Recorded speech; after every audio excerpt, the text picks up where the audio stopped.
Summer is supposed to be the season of freedom.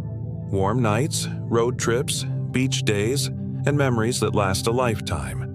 But behind the laughter and the sunshine, some stories turned into absolute nightmares. These aren't campfire tales. They're real, and they'll make you question just how safe your summer truly was. Summer often brings us together. Barbecues, vacations, long nights under the stars.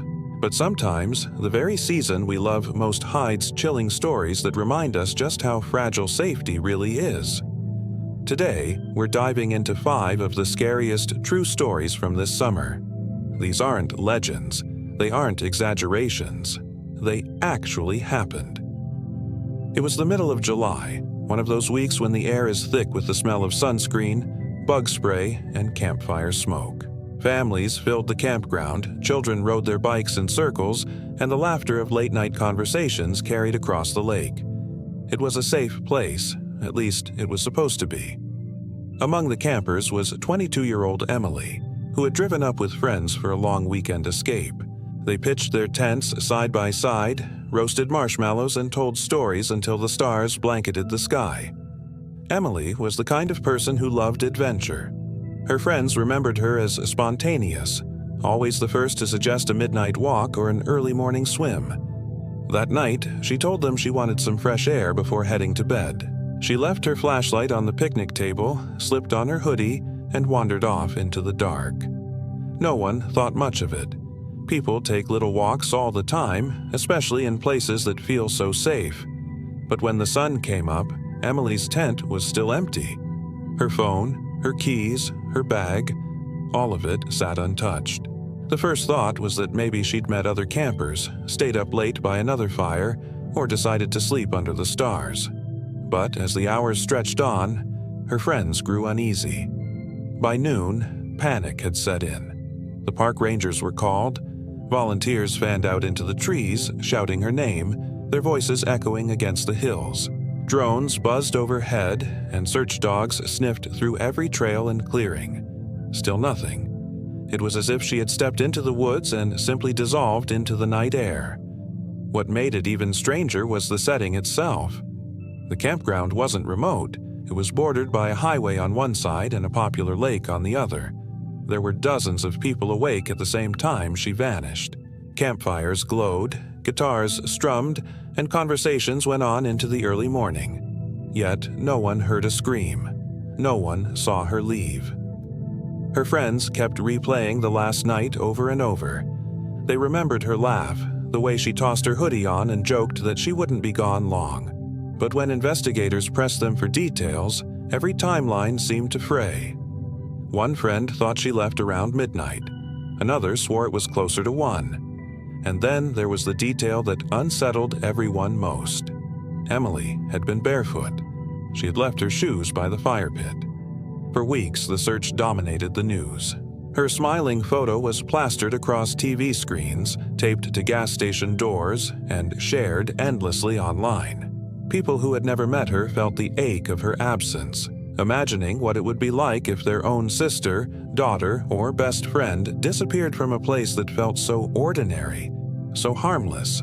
Some began to whisper about the woods themselves, about the strange quiet in certain parts of the trail, about how you could walk 10 feet in and feel as though the rest of the world had slipped away. Others feared something much darker, a stranger lurking, someone who knew just when to strike. And every night, the campers who stayed behind stared at the glow of their fires a little longer, wondering if the darkness just beyond the circle of light was hiding the answer they were all so desperate to find. The summer sun is supposed to bring joy, but this year it carried something far more sinister. Across entire regions, the heat rose to levels no one was prepared for. Thermometers cracked past records, nights offered no relief, and people who thought they could handle a little summer warmth suddenly found themselves in the grip of something dangerous, something merciless. It started slowly, almost innocently. The news warned of a heat wave moving in, but people shrugged it off. After all, heat waves happen every year. Air conditioners buzzed, pools filled with families, and local beaches overflowed with umbrellas and coolers. But then, as the days stretched on, The air became oppressive, like a weight pressing down on every chest. The asphalt shimmered, the grass curled into brittle yellow, and animals sought shade anywhere they could. It wasn't just uncomfortable, it was suffocating.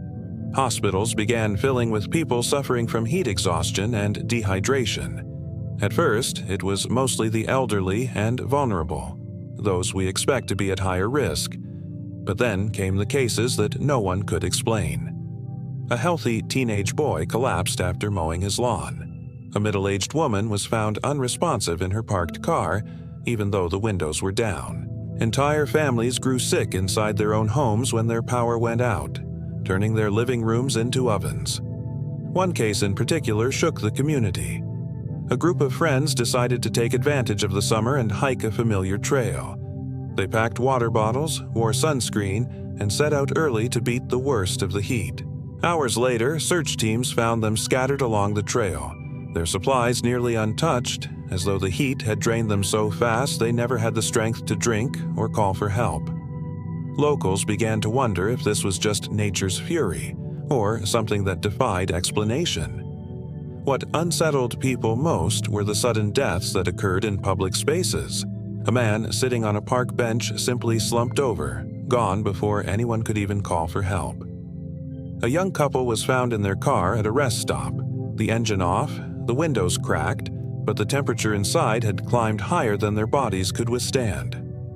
Witnesses described the victims as looking almost peaceful, as though the heat had lulled them into silence before taking them. Authorities worked tirelessly to open cooling centers, distribute fans, and beg people to stay indoors, but the warnings didn't stop the rising fear. People became paranoid about every outing, every errand, every simple task. A short walk to the mailbox left some lightheaded. A run to the grocery store felt like playing with fate. The air was so heavy, so scorching, it seemed almost alive, like a predator waiting for the right moment to strike. And while scientists spoke of climate extremes and weather patterns, the people living through it whispered other things. About the way the nights stayed unnaturally hot, never cooling the way summer nights used to. About the strange silence of birds and insects that had disappeared during the worst of the heat. About the way it felt not just like a natural disaster, but like something was draining the life out of everything it touched. There's something about summer lakes that feels timeless. Families gather on the shore with picnic blankets, children splash in the shallows, and boats drift lazily across the glassy surface. A lake can feel like the safest place to spend a hot afternoon. But this summer, one lake turned from a source of joy into a place of whispered fear, after a string of drownings left even the most seasoned swimmers too afraid to step into the water. The first tragedy struck in June. A college student out with friends swam past the roped-off area. Witnesses say he was strong, confident, and had been on the swim team for years. But halfway across, he suddenly flailed, gasped, and sank. His friends dove after him, but by the time rescue crews pulled him from the water, it was too late. Locals mourned, but chalked it up to exhaustion or a hidden cramp. Lakes, after all, can be deceptive. Weeks later, another body was found.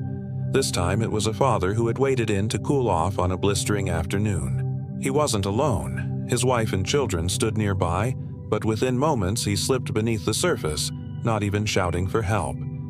People on the beach stared in disbelief. Some thought he had fainted. Others wondered if the water itself had pulled him down. By mid-July, the death toll climbed again. 2 teenagers, cousins visiting for summer break, disappeared under the waves while trying to swim out to a floating dock. Witnesses claimed they were laughing one second and gone the next. Divers recovered them later that evening in nearly the same spot where the college student had gone under. That detail made the community uneasy. Too many of these drownings were happening in the exact same stretch of water. Theories began to spread. Some said there was a powerful undercurrent hidden below the calm surface, a strange pull no one could see. Others believed the lake bed was covered in thick weeds that ensnared anyone unlucky enough to swim too deep. Parents told their children to stay away, even as summer camps canceled their outings and posted warning signs at every trail leading to the shore. But the stories didn't stop there. A fisherman reported feeling something brush against his leg in the water, something he swore was larger than a fish. A kayaker claimed to see ripples forming in a perfect circle, as though something massive lurked just below, circling slowly. And some of the older residents shook their heads knowingly, recalling rumors from decades ago, tales of accidents, of bodies never recovered, of the lake being cursed. Even those who dismissed the superstitions couldn't ignore the unease that settled over the town. Every drowning had happened under similar conditions: clear skies, calm water, plenty of people nearby. No storms, no high winds, no explanations. Just the sudden, silent vanishing of someone who should have been safe. By late summer, the once bustling lakefront was eerily quiet. The sound of children playing was gone, replaced by the occasional hum of a rescue boat or the low murmur of locals trading theories.